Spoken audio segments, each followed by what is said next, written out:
The courthouse smelled of dust and floor polish, that sterile mix of marble and old paper.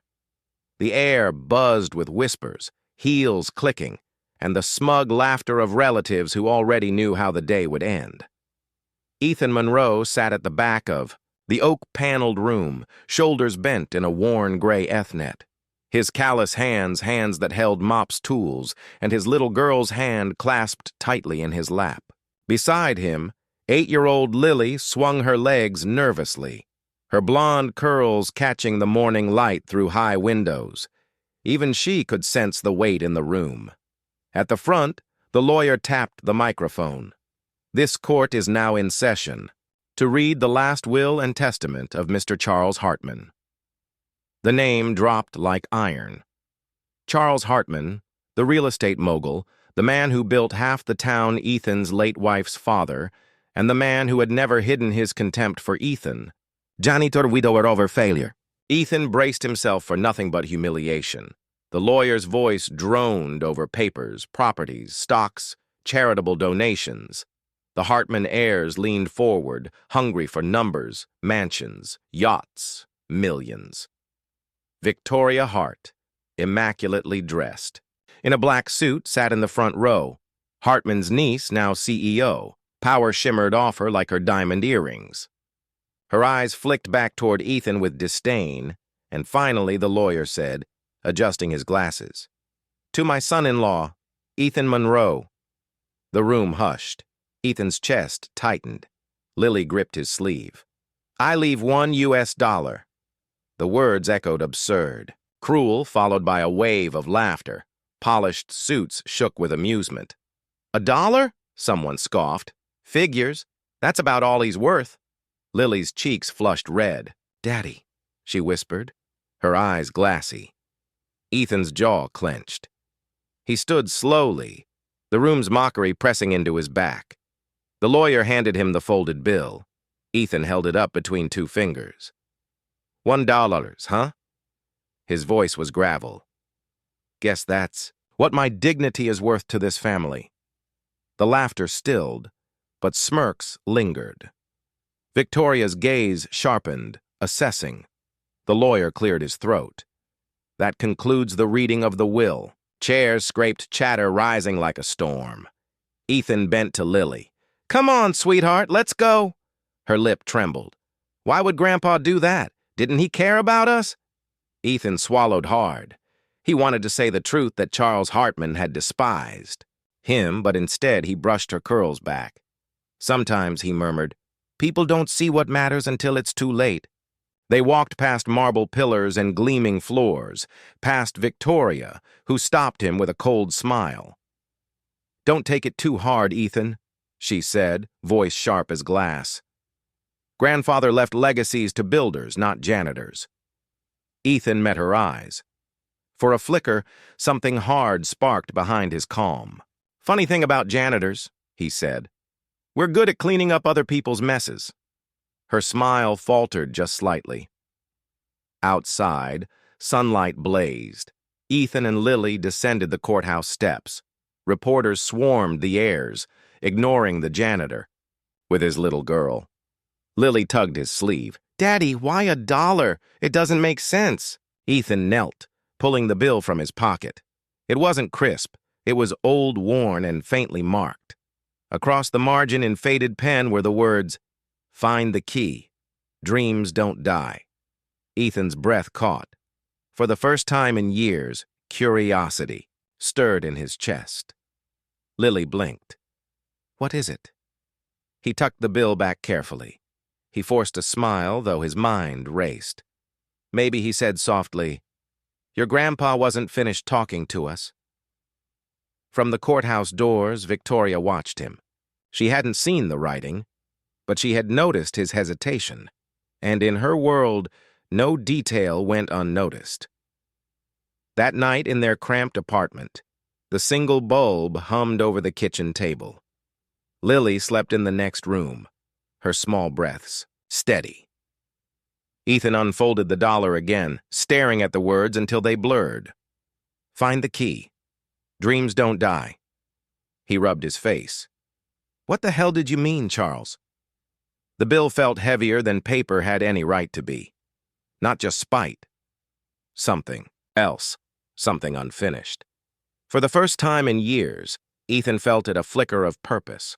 The alarm buzzed at 5:15 a.m., sharp and merciless.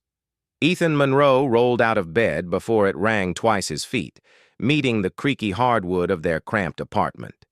He moved quietly, careful not to wake Lily in the next room.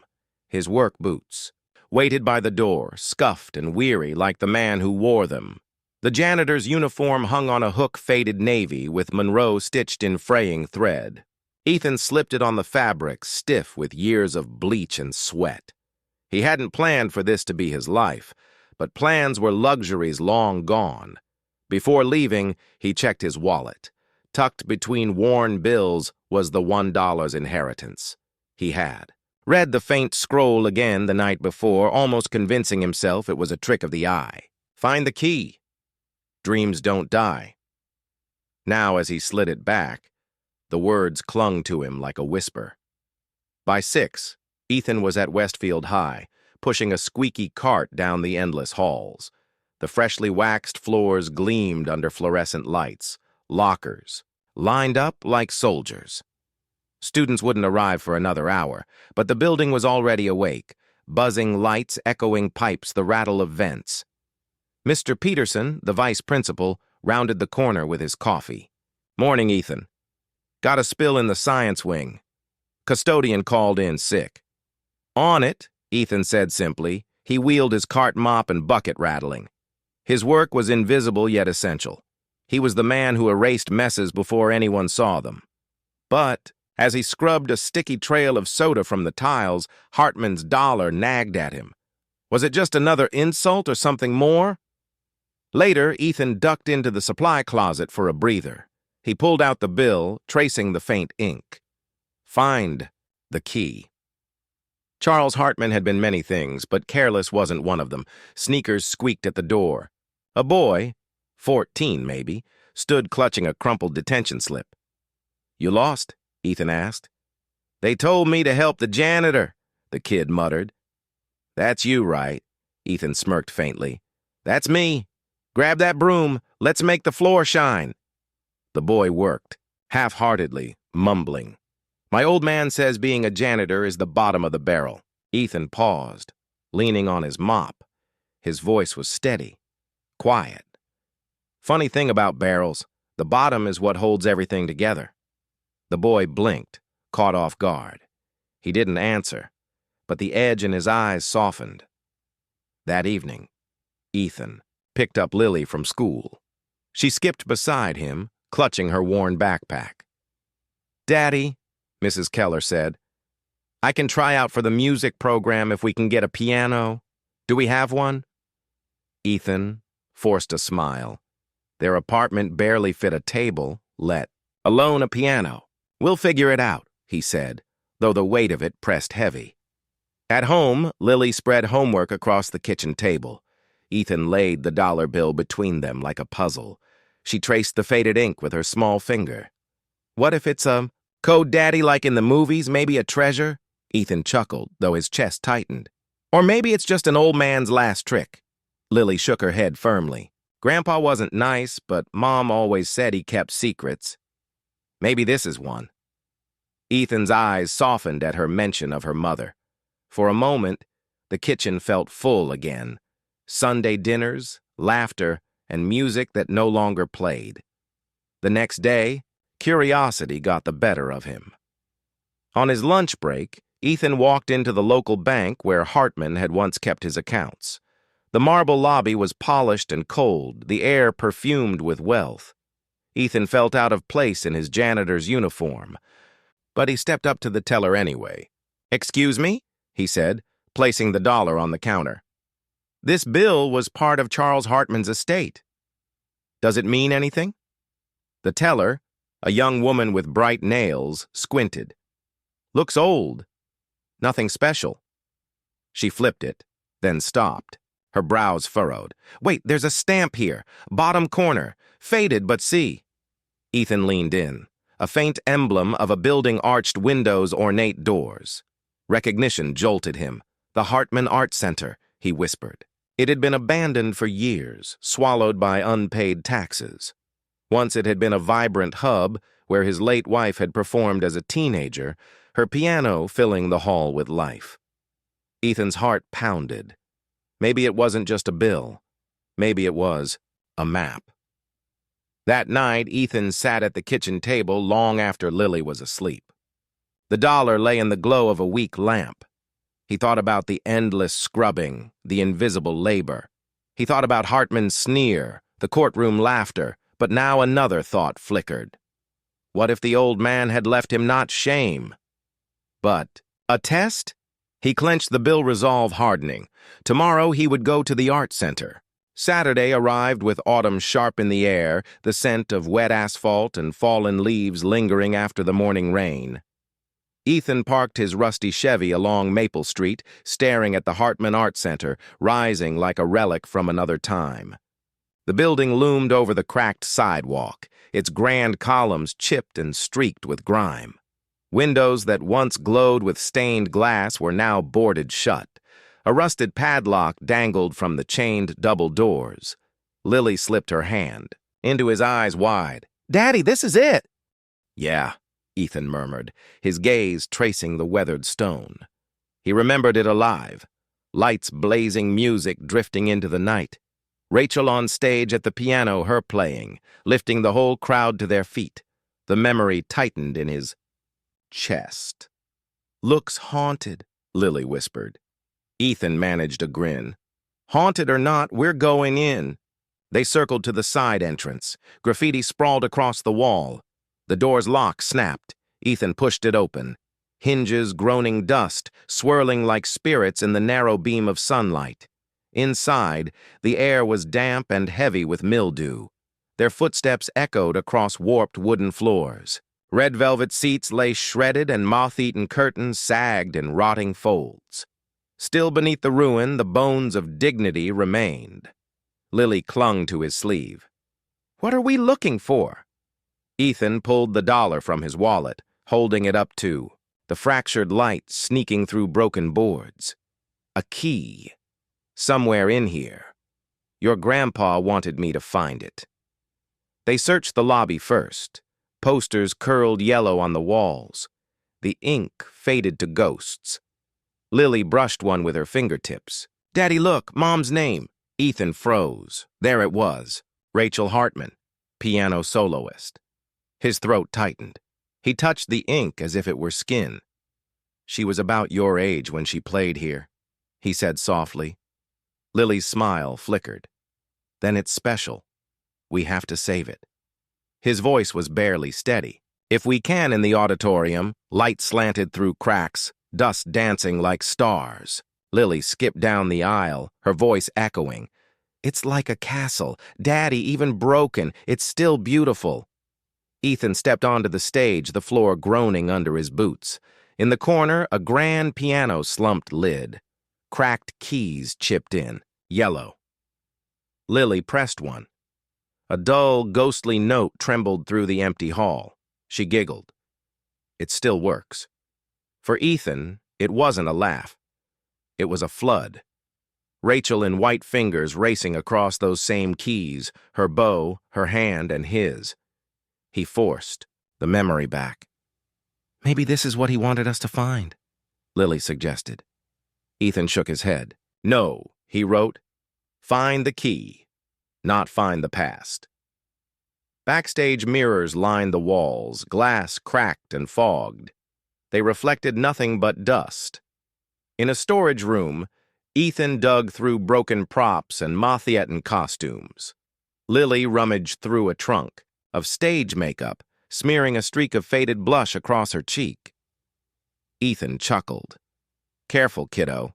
That stuff's older than me." "Maybe Grandpa wanted us to put on a play," she said. Ethan shook his head. "No, with him it's about money or property, not magic." Still, he kept searching hands, skimming walls, floorboards, every shadow. And then he saw it. At the base of a plaster column, behind a loose panel, a small metal box was wedged into the foundation. Ethan pried it open with his pocket knife. Inside lay a tarnished brass key, heavy and ornate, alongside a folded, brittle document. His breath caught. It was a deed. The Hartman Art Center transferred to the bearer of this key contingent upon restoration. Signed by Charles Hartman himself. Ethan's hands trembled. His father-in-law, who had mocked him in life, hadn't left him humiliation after all. He had left him a gauntlet. Lily gasped. "Daddy, does this mean it's ours?" Ethan X. Hart. Slowly, the weight of it settling on his shoulders. "It means it could be if we bring it back to life." The absurdity hit him. He was a janitor, barely scraping by. Restoring a theater was impossible. And yet deep in his chest, something flickered. Hope. Lily wrapped her arms around him. "We can do it, Daddy. I know we can." He held her close lungs full of dust and old wood. For the first time in years, possibility pressed against the darkness, but then a chill moved through the broken windows. Ethan's neck stiffened. He glanced up at the shadowed balcony. A figure shifted in the dark, watching. Ethan's grip tightened around the key. His voice dropped to a whisper meant only for himself. "If this place holds ghosts, I'm about to meet them." Morning sunlight fought through the boarded windows of the Hartman Art Center. Ethan had barely slept. His mind replayed the weight of the brass key and the deed that shook his world. On stage, Lily sat cross-legged with her sketchbook, drawing, chandeliers and velvet curtains, as if willing the theater back to life. "Dream big, huh?"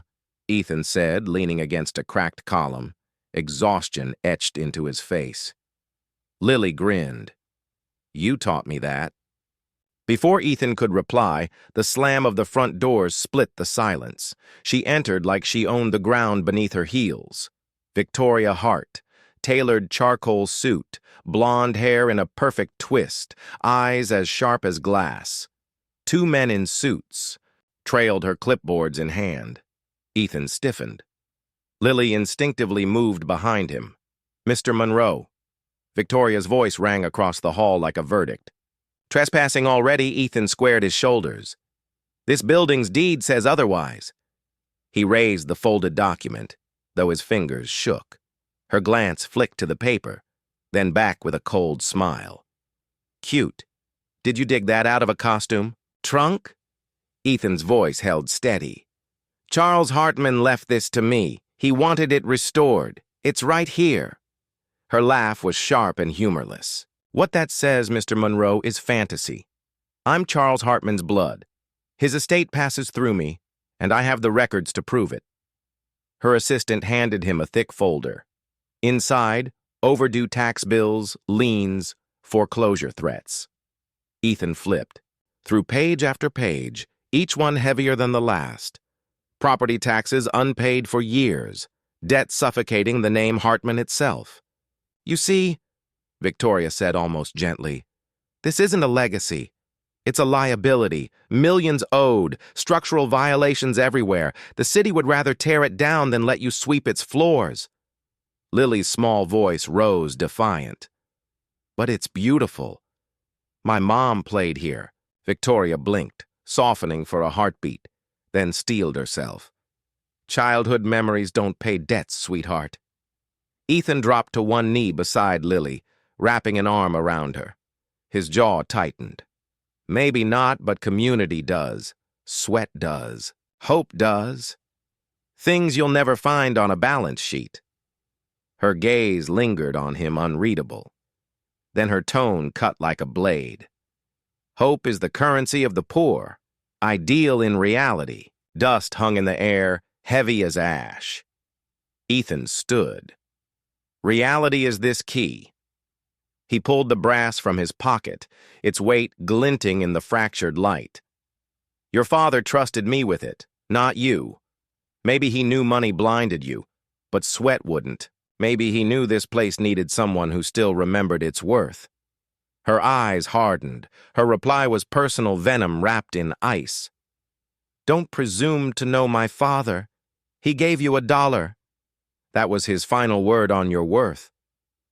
The word struck, like a blow. Lily flinched, clutching Ethan's sleeve.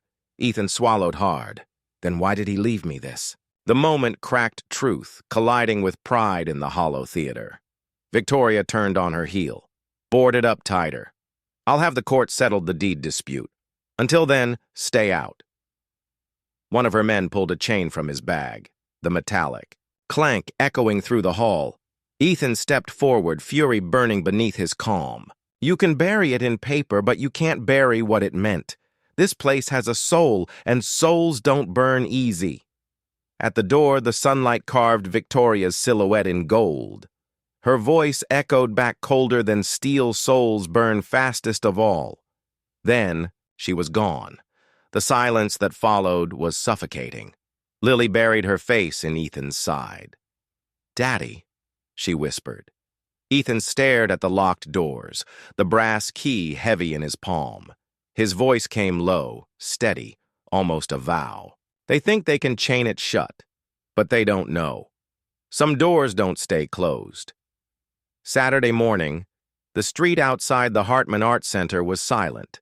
The old building loomed like a wounded giant. Its doors chained its windows blind with dust. Ethan stood on the sidewalk with Lily a toolbox in one hand and the brass key in the other. The air smelled of rain-soaked pavement. He drew in a long breath. Lily tugged at his sleeve. "Daddy, what if they come back?" The lady in the suit. Ethan knelt to meet her eyes. "Then we show them we belong here more than she does. Places like this don't get saved by money. They get saved by hands, and ours are all we've got." He slid the key into the lock. For a tense second, it resisted. Then, with a stubborn click, the chain gave way. Dust spilled out like a sigh. The first hours were brutal. Cobwebs clung to their hair. Paint peeled in brittle sheets. Mildew stung their noses. Ethan shoved aside old Pew's boots, crunching glass. Lily swept with a broom twice her size. Determination etched in her small face. By noon, Ethan's shirt clung to his back, his palms raw from splinters. He dropped into a cracked wooden chair, chest heaving. Lily slumped beside him. "It's too big. We can't do it." Ethan looked around the collapsed ceiling, the rotted stage curtains, the gaping holes in the floor. The words nearly left his lips, but then he saw her sketchbook lying open on a stool. The drawing she'd made days ago. Chandeliers, blazing seats filled the stage alive. He tapped the page. "We cannot alone, but we can." As if the building itself had been listening, the door creaked open. Ethan. In the doorway stood Mrs. Alvarez, the retired teacher who ran the corner bodega. Behind her, two neighborhood teens, Marcus, all elbows in height, and his cousin Leah hoodie spattered with paint. Mrs. Alvarez carried a basket of sandwiches. "Heard you were working in here." "Can't save a place on an empty stomach." Ethan blinked. I didn't ask. You didn't need to." She pressed the basket into Lily's arms. "We've waited years for someone to care about this place. Maybe you're crazy enough to finish what others quit." Marcus stepped inside, nudging a pile of bricks with his sneaker. "I'm good with heavy lifting." Leah lifted her chin. "And I paint walls, murals, whatever you need." For the first time in days, Ethan laughed a short, rough sound. "Looks like we're not alone anymore." By afternoon, the hall echoed with life. Marcus hauled debris until sweat darkened his shirt. Leah sketched designs on the cracked plaster, her pencil carving hope into the walls. Mrs. Alvarez guided Lily, teaching her how to dust without breaking the brittle wood. Ethan hammered loose nails, dragged out rotten boards, patched holes where he could. Each strike of the hammer, each scrape of a broom felt like the building's heartbeat returning. When Lily giggled at Leah's doodle of a phoenix rising on the back wall, Ethan paused. For a moment, the ruin around him didn't feel suffocating. It felt alive. As the sun dipped, painting the room in orange light, the group gathered on the stage to eat sandwiches. Dust clung to their clothes. but their smiles were real. Mrs. Alvarez raised her water bottle. To Charles Hartman, who gave us art, and to Ethan foolish enough to think we can bring it back. Laughter rippled through them. Ethan shook his head, embarrassed. "Don't toast me. Toast this place. It deserves better than what it became." Leah's voice was soft but steady. "Places don't become anything on their own. People make them. Maybe this time will make it better." Ethan met her eyes, struck by the weight of her words. He nodded slowly, but before hope could settle too deep, a voice cut from the back. "You know this is illegal, right?" Ethan froze. A city inspector stood in the doorway, clipboard in hand, face unreadable. "This property is condemned. You're trespassing. One call in the city shuts this down." Lily gripped Ethan's hand, her knuckles white. His stomach dropped. Before he could speak, Mrs. Alvarez stepped forward, chin high. "Then call, but tell them you're shutting the only door this community has left." The inspector hesitated, scanning. The room, the dust, the broken boards, Leah's sketches, the little girl clutching her broom. His jaw flexed. Then he scribbled something on his clipboard. "You've got 90 days, he muttered. "Bring it up to code or it's gone." Said he won't wait longer, and with that, he left. Ethan nearly buckled where he stood. 90 days. 90 days to turn a rotting theater into something worth saving. Silence pressed heavy until Marcus broke it. "Guess we've got work to do." Ethan looked around at Mrs. Alvarez, at Leah, at Marcus, at his daughter with dust on her cheeks, but hope in her eyes. For the first time since the inheritance belief didn't feel like madness, it felt possible. That night, Lily curled up on folded tarps and drifted to sleep. Ethan sat alone on the stage, the brass key glinting in his hand. His voice was a vow to the shadows. "We're not giving this place 90 days. We're giving it forever." The courtroom smelled faintly of polished oak and old paper, a scent that reminded Ethan less of justice and more of school detention.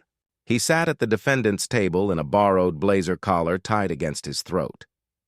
Lily waited with Mrs. Alvarez in the gallery, her small legs swinging nervously, sketchbook clutched like a shield. Ethan forced himself not to meet her eyes. If he did, he wasn't sure he'd have the strength to stand.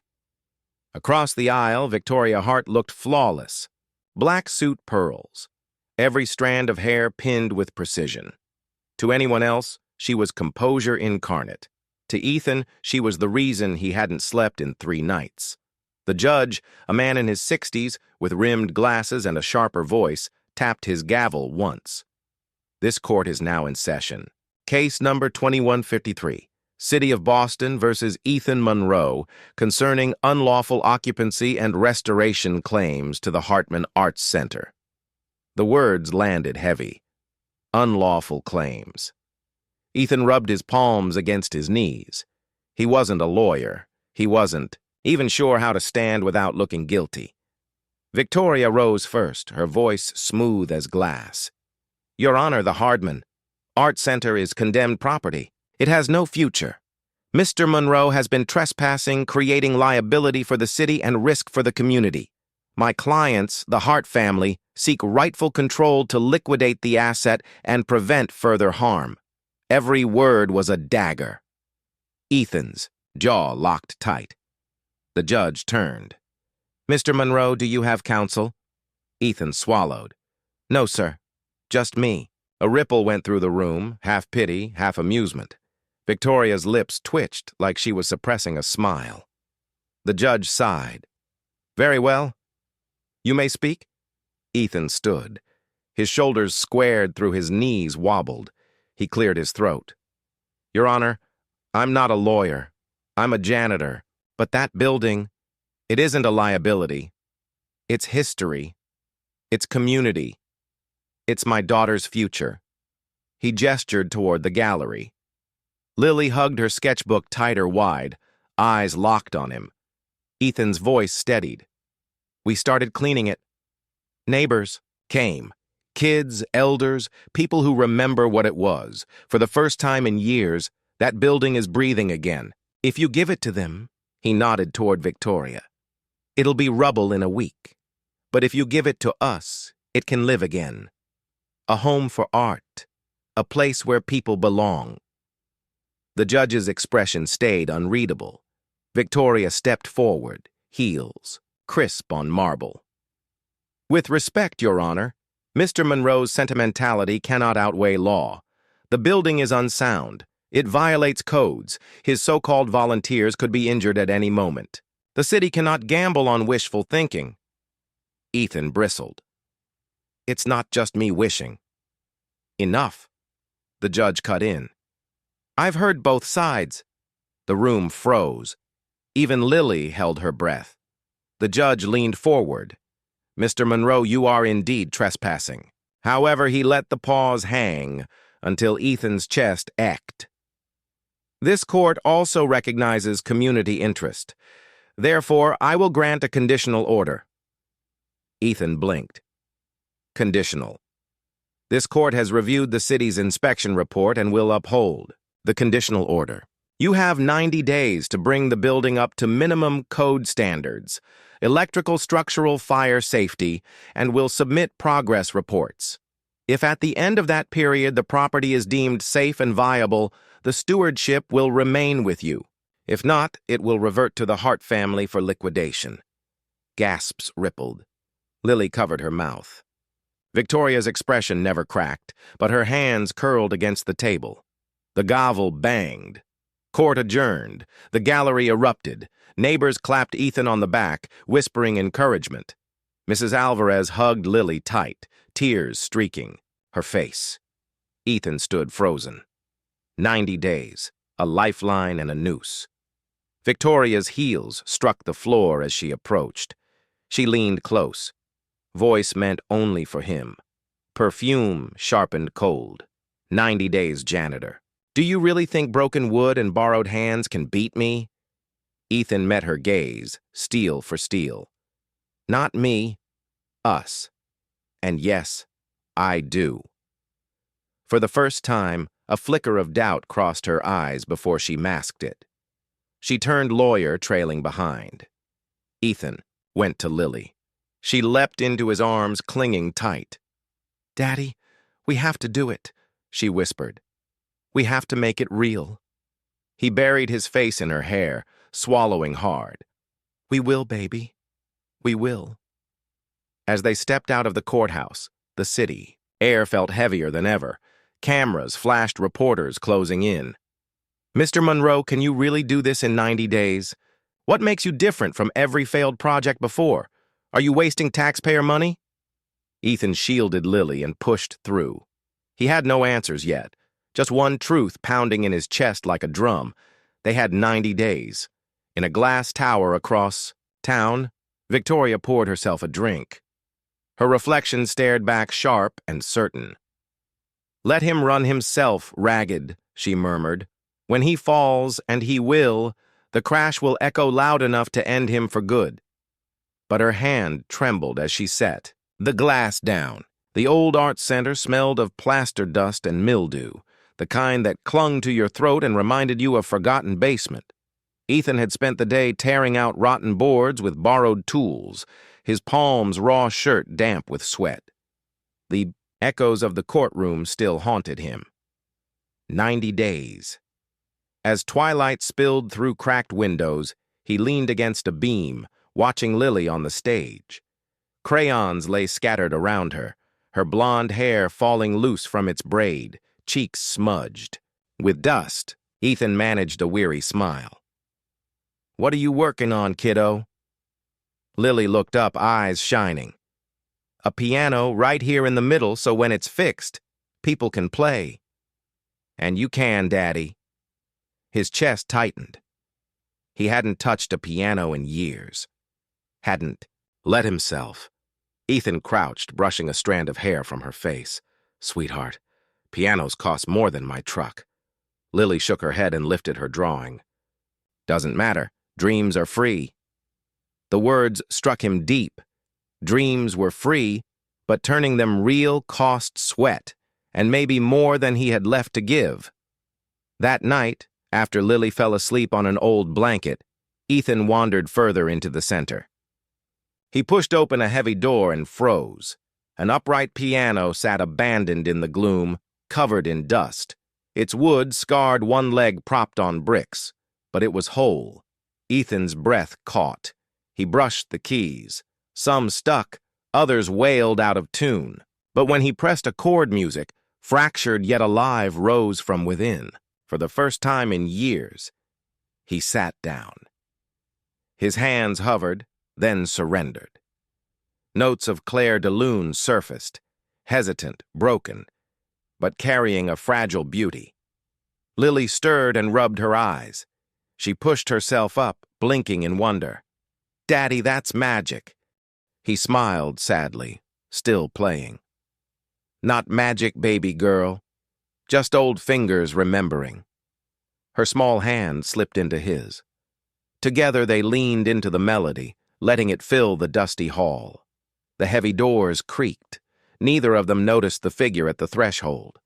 Victoria Hart stood in the shadows. She hadn't meant to come. After the trial, something noted at her. She told herself it was strategy, that she was making sure Monroe wasn't cheating, but deep down it was something else. And now the sight disarmed her. Ethan. Sweat-streaked coaxing music from a broken piano. Lily, eyes wide, pressed close to him as if the whole world lived inside those notes. For a fleeting moment, Victoria wasn't the CEO of the Hart family's iron fist. She was a little girl again, sneaking out of bed to hear her father play in their Manhattan apartment before the liquor, before the shouting, before he slipped into silence. A jarring chord pulled her back.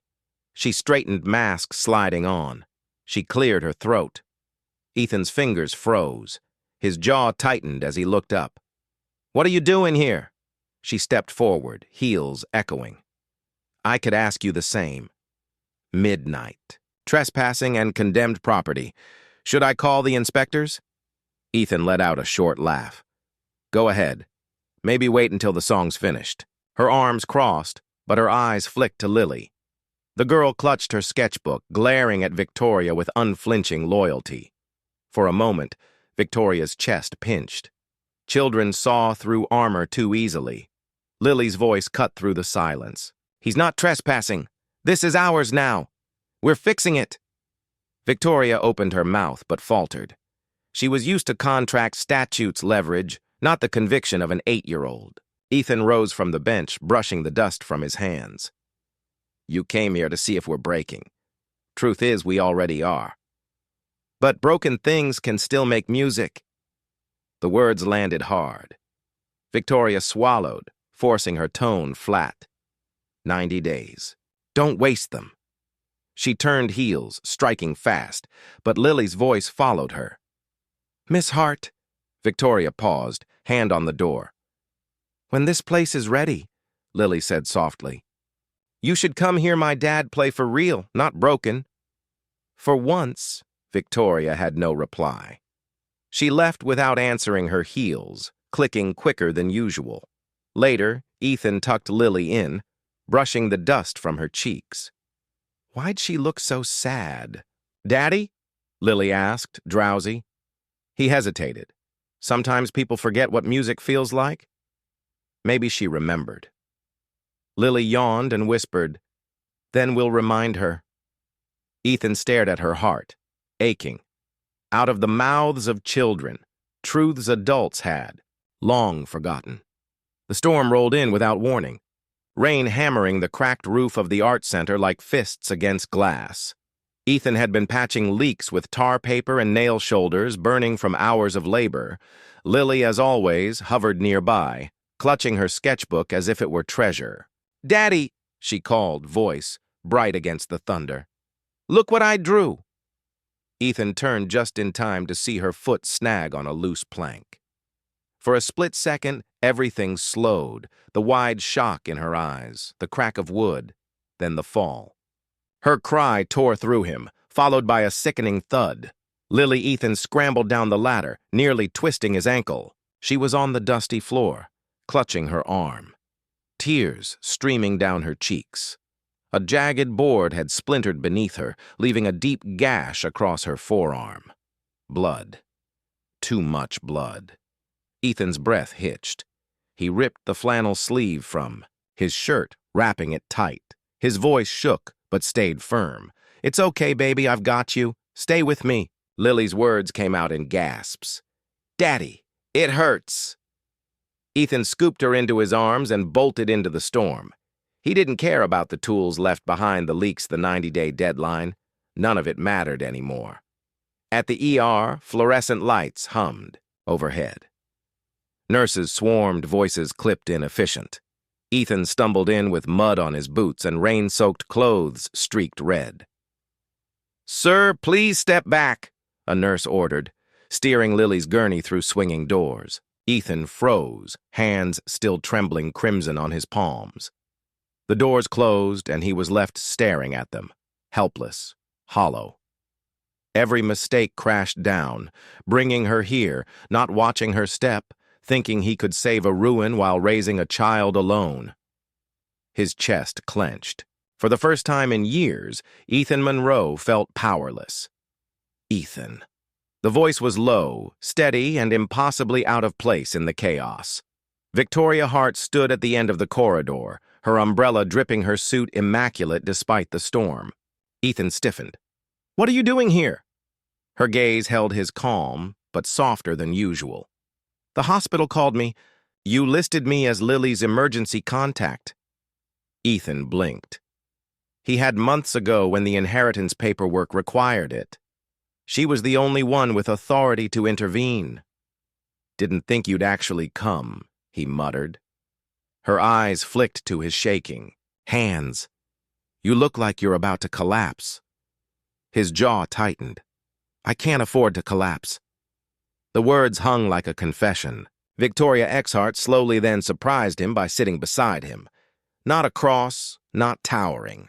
Beside, after an eternity, the doctor appeared. "Your daughter's stable. The cut required stitches and she sprained her wrist, but she'll recover." Ethan's knees nearly buckled. Relief surged, chased by guilt. He rushed into the room. Lily lay pale but smiling faintly, her arm bandaged. "Daddy," she whispered. "You didn't leave." His throat closed. He brushed her hair back gently. Never, not once. Her eyelids fluttered shut. Sleep carried her away. Outside. Victoria waited. "You look like you've been through war," she said quietly. Ethan leaned against the wall, rain still clinging to him. "Feels like it. And it's my fault." Her expression softened. Something breaking in her polished armor. "You can't blame yourself for an accident." His head snapped up. "Accident. If I hadn't dragged her into this mess, she'd be safe. Instead, I'm chasing ghosts, trying to prove something I barely understand." She deserves a normal life. For once, Victoria didn't argue. Silence stretched. Finally, she spoke, her voice low.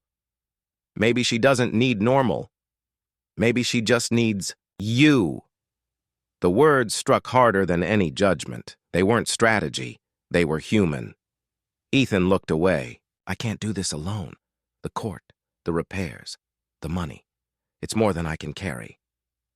Victoria studied him for a long moment, her usual detachment gone, then stopped trying to carry it alone. By the time Lily was discharged, the storm had eased to drizzle. Ethan carried her carefully every step, weighted with exhaustion and love. Victoria followed, paperwork in hand. At the car, Ethan hesitated. Pride wrestled with gratitude. His voice came rough. "Thank you for being here." Victoria met his eyes. "Don't thank me. Just let me help." Ethan frowned. "Help? Why?" Her answer was almost lost in the rain. "Because tonight I saw something real, and I don't want to stand on the outside anymore." Back home, Ethan tucked Lily into bed. Half asleep, she murmured, "Daddy, don't give up." He sat there long after she drifted off, those 3 words echoing in the quiet. Outside, Victoria waited in the shabby living room, her eyes tracing the peeling paint and sagging ceiling. For once, she wasn't calculating profit or loss. She was deciding something far more dangerous to care. Ethan poured a glass of water, his hands still unsteady. Victoria's voice broke the silence. Quiet but certain, Ethan. Tomorrow, we start fixing that center for Rio. You're not alone anymore. Ethan froze, caught between disbelief and the faintest spark of hope. The rain had cleared by morning, leaving the city streets slick with silver puddles. Ethan stood in the cracked parking lot of the art center, staring at the boarded windows as if they were judging him. Behind him, heels clicked against wet pavement, measured deliberate. Victoria Hart approached her black coat draped like armor, her expression unreadable. "Lily?" she asked softly. Ethan nodded, weary, but steadier than the night before. "Sleeping. She's tougher than I deserve." The words struck Victoria harder than she expected. She drew a long breath. She hadn't come here to trade small talk. She had come to open a wound. Inside the center, the air was damp, tinged with rust and old plaster. Sunlight leaked through broken blinds, striping the dust in pale gold. Victoria set her purse on a crumbling desk and folded her arms, bracing herself. "Ethan," she began, her voice low. "I need to tell you the truth. All of it." He leaned against the wall, arms crossed. "That sounds like something people say right before everything gets worse." "Maybe," she admitted. "But if I don't say this now, there's no moving forward." She paced the room slowly, words pulling against years of silence. "My father built Hart Industries on steel contracts and fear. He taught me that loyalty meant obedience, that blood outweighed everything. When the will surfaced, when you inherited this building, my instinct wasn't curiosity. It was defense. Protect the Hart name, protect the assets no matter who stood in the way." Her gaze locked on him. "That's why I fought you. Not because you were wrong, because I was afraid." Ethan's jaw tightened. "Afraid of what?" "Losing money, reputation." Her voice cracked. "Afraid of losing myself. Because every time I walked in here, every time I saw you refusing to quit, I heard my father's voice telling me compassion was weakness. And I realized I didn't believe him anymore." Ethan said nothing. The silence pressed heavy, echoing against the ruined walls. Finally, she forced the words out. "I betrayed you, Ethan. I sat in boardrooms pushing to shut you down, smiled for cameras while lawyers circled like vultures. And all the while, a part of me wanted you to win. Because if you won, maybe I wasn't my father's daughter after all." She turned away, ashamed. "That's my confession." Ethan rubbed a hand over his face, pacing. Her words landed like bricks one after another. "So, you're telling me you were both my enemy and my ally?" he asked. "Yes," she whispered. "And I can't live in that split anymore." His eyes hardened. "Lily nearly got torn apart because of this fight. I can't afford people who stand in two worlds." Her throat tightened. "Then let me choose one." Ethan's voice sharpened. "And which one is that?" Victoria stepped closer, trembling despite her composed exterior. "Yours. I choose yours." The words weren't rehearsed. They were raw. Ethan searched her face for a lie, but her eyes shone with something he'd never seen before. Surrender, not to defeat, but to truth. The silence stretched until Ethan finally asked, his voice low, "Why now?" "Because yesterday, I saw you carry your daughter into that hospital, broken, terrified, and still standing," she said. "I saw a love so fierce, it burned away excuses, and I thought, if I keep standing with my family's empire, I'll spend the rest of my life winning everything that doesn't matter." Ethan's chest tightened. He wanted to believe her, but the instinct to protect Lily pressed harder. "Do you even understand what you're saying?" he asked. If you stand with me, you lose everything. Your board seat, your reputation, maybe your career. She swallowed hard. Then I lose it. 'Cause for once, I don't want to be Heartsteel's heir. I want to be Victoria. And Victoria wants to help rebuild what your dollar key unlocked. Her words hit him with unexpected force. His heart tired, guarded, flickered with the faintest spark of hope. Still, his voice came growly. Talk is easy. Actions cost. She straightened. Then I'll act. I'll bring records from the archives, proof of the debts your grandfather settled. For this community. My father buried them because they threatened his narrative. But I have access. I can bring them to light in court. Ethan blinked. That kind of evidence could change everything. But before he could answer, Victoria's phone buzzed. She glanced at the screen and her face drained of color. Ethan noticed. What? She turned the phone. An email from the Heartboard glowed across. The glass. Emergency meeting tonight. Rumors of your disloyalty are circulating. Prepare your defense. Ethan exhaled slowly. They know. Her nod was almost imperceptible. It's starting. He stepped forward, his voice lower, almost protective. Then, you have to be sure, Victoria, because once you walk into that boardroom, there's no going back. You're either theirs or mine. The words slipped out before he realized how intimate it sounded. Her eyes glistened, her mask fully cracked. Then let me be yours. The air hung charged, fragile. Two wounded souls stood at the edge of something. Neither dared name, but Ethan turned away, fists clenched. This isn't about me. It's about Lily, about the center. If you're serious, bring that proof. That's how you choose. Her voice softened. And if I bring it? Ethan finally met her gaze. Then maybe I'll believe you. She nodded. Resolve, sharpening her features. She picked up her purse spine, straightening, like steel. I'll see you in court, Ethan. Not against you, with you. The boardroom gleamed with glass and chrome perched high above the city like a crown. But tonight the crown was cracking. Victoria Hart stood at the head of the long table, her father's portrait looming behind her eyes of oil paint heavy with judgment. 11 board members sat in the leather chairs, documents stacked like weapons, their stares colder than the steel contracts they governed. The chairman, silver-haired and smooth-voiced, broke the silence. Miss Hart, the rumors have become impossible to ignore, her chin lifted. Rumors collusion. A woman cut in with the janitor who inherited the old art center, aiding him against Hart. Industry's interests, against your family's name. The words landed like stones. Victoria's pulse hammered, but her voice stayed steady. I'm guilty of compassion.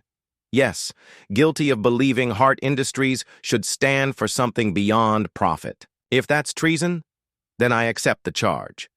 Murmurs rippled across the table. The chairman leaned forward, eyes sharp. This company is not a charity. It is steel contracts and legacy. You've chosen sentiment over strength. For that, we cannot trust you. The gavel fell like a verdict from the sky. Effective immediately, Victoria Hart is removed as CEO. Security escort her out. The room tilted. Her breath caught, but her voice rang clear. You can strip me of a title, but you cannot strip me of truth. My father taught me power was everything. Tonight, you've proven him right and proven me free. 2 guards moved in. Outside the glass walls, cameras already flashed. Reporters pressed close like vultures scenting blood. As Victoria walked past them, whispers trailed her fallen A's. Betrayer disgrace. Her phone buzzed non-stop with headlines. Victoria Hart ousted in board coup from powerhouse to pariah. Secret ties to janitor exposed. She wanted to smash every lens, silence every voice, but instead she kept her head high, each step echoing like the last beat of a war drum. Across the city, Ethan was bent over a wall inside the art center, patching drywall. Lily sat cross-legged nearby, sketching stars, and pianos in her notebook. The old boiler clanked pipes, rattling like bones. Ethan wiped sweat from his brow. "One fix at a time," he muttered. "One fix, one day." Then he smelled its smoke. His head snapped up. "Lily, pack your things now." She froze until she saw the gray tendrils. Curling from the hallway vent, clutching her notebook, she scrambled toward him. Ethan ran for the corridor. Flames licked out of the boiler room, orange tongues devouring wood like paper. Dust and old boards became kindling. "Back door," he shouted, scooping Lily into his arms. They staggered into the cold night, coughing hard. Behind them, the art center. The inheritance. The dream glowed red. Windows burst, beams cracked like screams. Lily buried her face in his chest. "Daddy, my drawings." Ethan held her tighter voice raw. "We have us. That's all that matters." The roof collapsed with a deafening roar. Ethan dropped to his knees in the parking lot, watching helplessly as the last of his family's legacy turned to ash. Hours later, fire trucks still screamed. Reporters swarmed microphones, hungry for tragedy. Single father loses community center. In blaze when Anchor whispered into her mic. Ethan barely heard. He sat on the curb, hollowed-eyed Lily pressed against his side.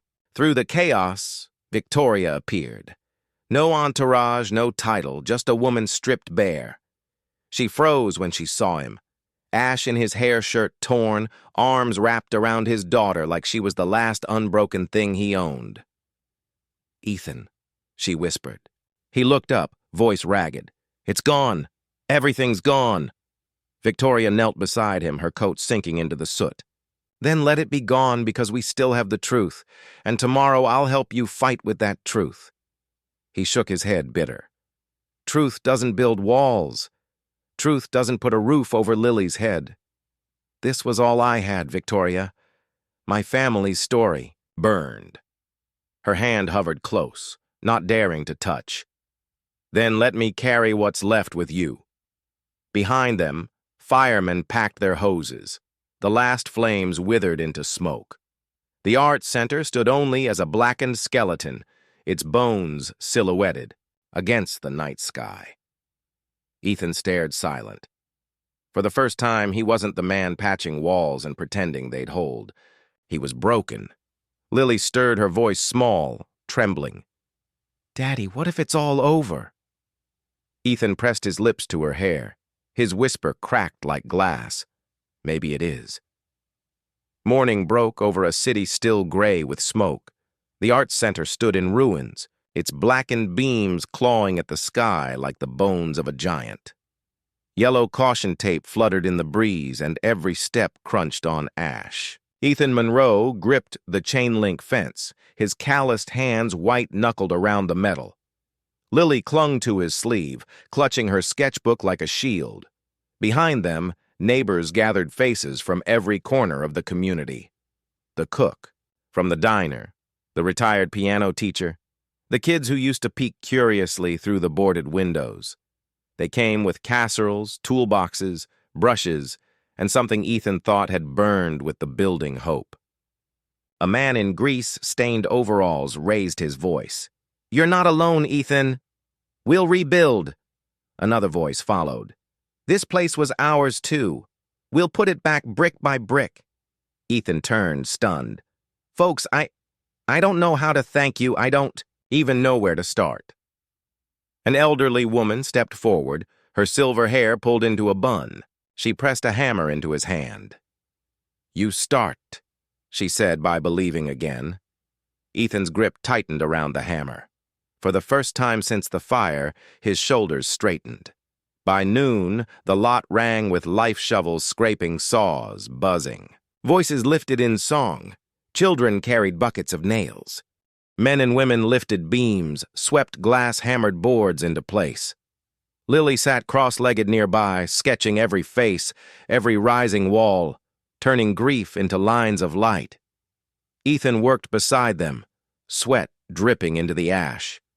Each strike of his hammer felt like stitching a wound closed. Then Victoria appeared. She wore jeans and a plain white shirt, her hair tied back, no boardroom armor left. She carried gloves and bottled water, looking less like a fallen CEO and more like someone ready to start over. Ethan froze when he saw her. "You don't have to." "Yes, I do," she cut in. "I lost everything too, Ethan. But here I can begin again." Their eyes locked. For a heartbeat, silence hung between them. Then Ethan handed her a plank, and she gripped it with steady hands. That night, under strings of borrowed work lights, the frame of a wall stood upright. Ethan leaned against a beam, exhausted.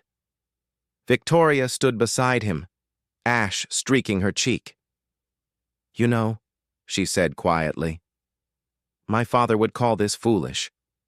He'd say, 'You can't build dreams with borrowed nails.'" Ethan glanced at the glowing wall. "Maybe not, but you can build them with borrowed hearts?"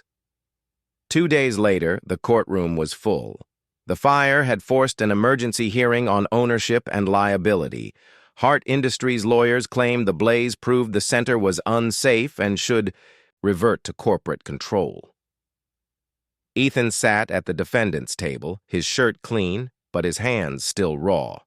Victoria sat beside him, not as CEO, not as adversary, but as an ally. The judge's tone was skeptical.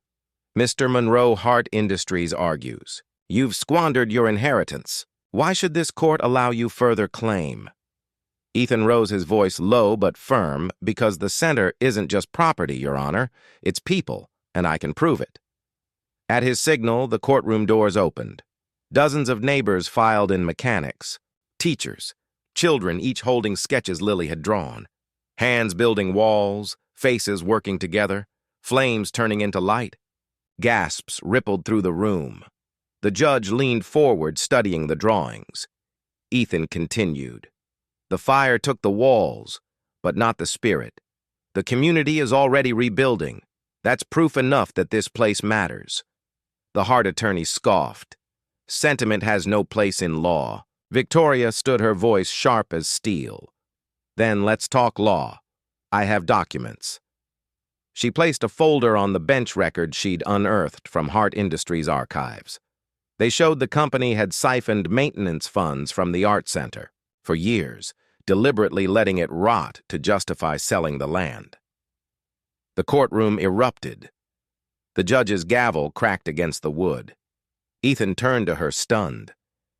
"You had this." Victoria's eyes met his. "I had nothing left to lose except the truth."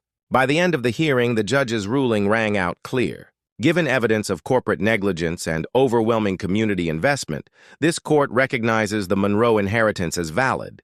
Mr. Ethan Monroe, you have 90 days to present a restored center. Until then, Hart Industries has no claim. Applause thundered through the room. Ethan sank into his chair as Lily threw her arms around him. Victoria sat quietly, her expression caught between exhaustion and relief. That evening, the rebuilt frame of the center stood taller, glowing in the sunset. Ethan and Victoria walked through the skeletal halls, Lily skipping ahead. Ethan stopped staring at the beams catching firelight. "I thought I'd lost it all." "So did I," Victoria whispered. He looked at her. Maybe losing everything was the only way to find what really matters. Silence stretched between them, warm and fragile. Then Victoria breathed Ethan. "Maybe this isn't just about the center anymore." He held her gaze, the weight of ash and fire between them, but something else, something rising. The air inside the newly rebuilt art center thumped with life. Strings of warm lights stretched across exposed beams, casting a golden glow on fresh-painted walls. The faint scent of sawdust lingered beneath the perfume of flowers arranged on stage. For months, this place had been nothing but charred beams and broken glass. Tonight, it breathed again.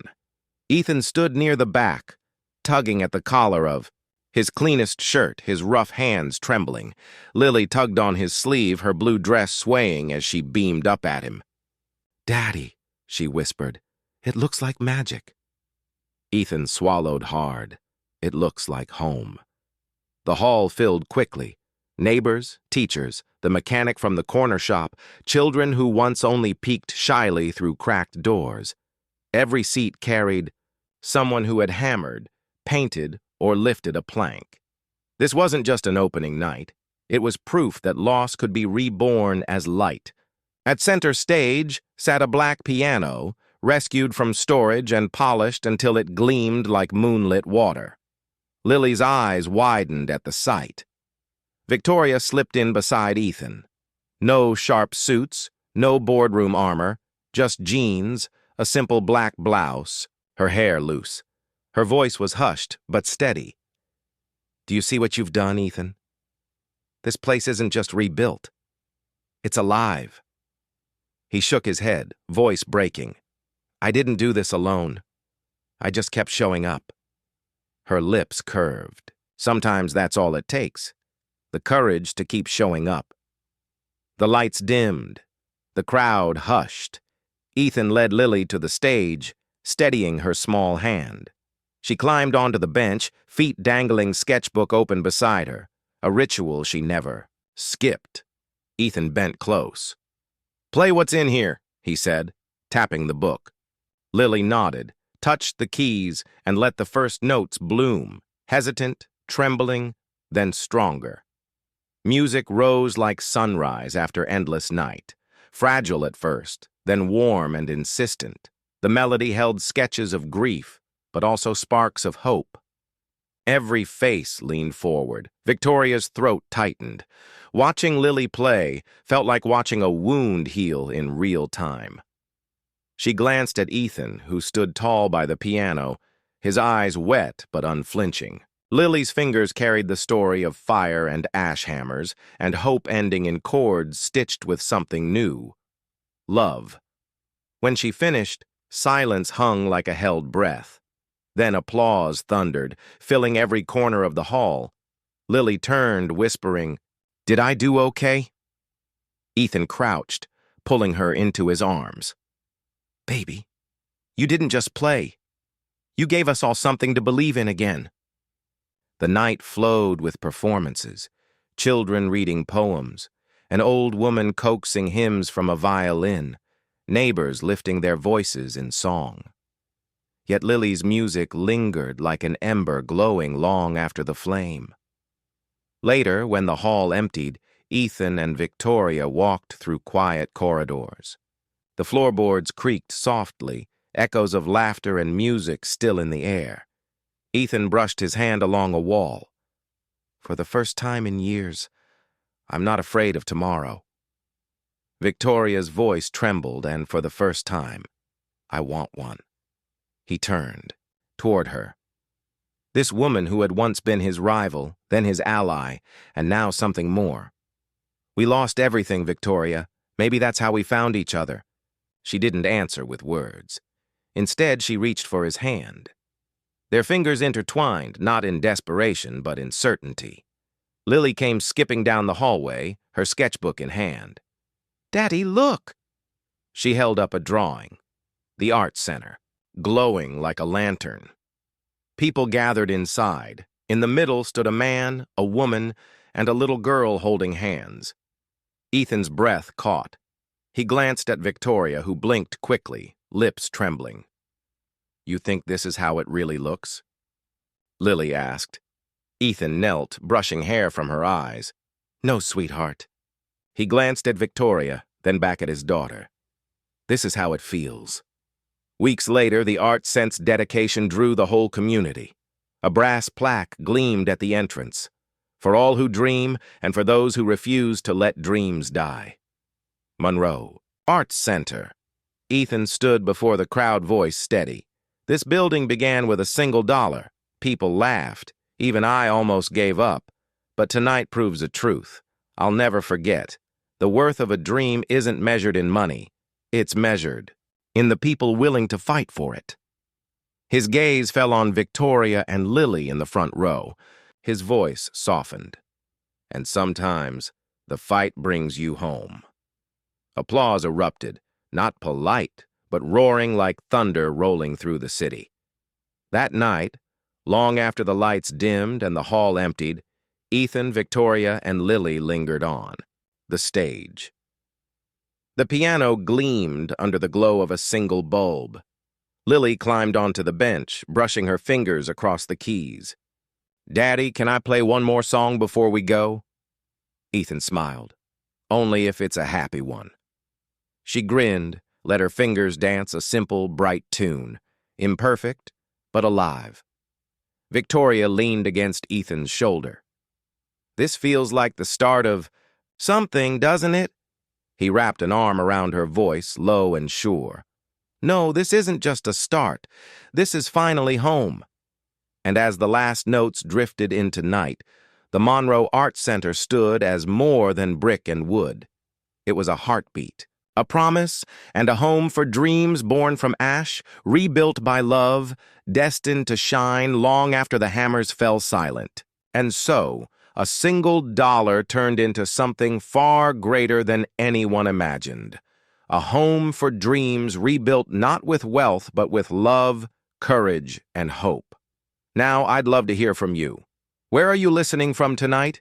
Share your thoughts. In the comments, I read every single one.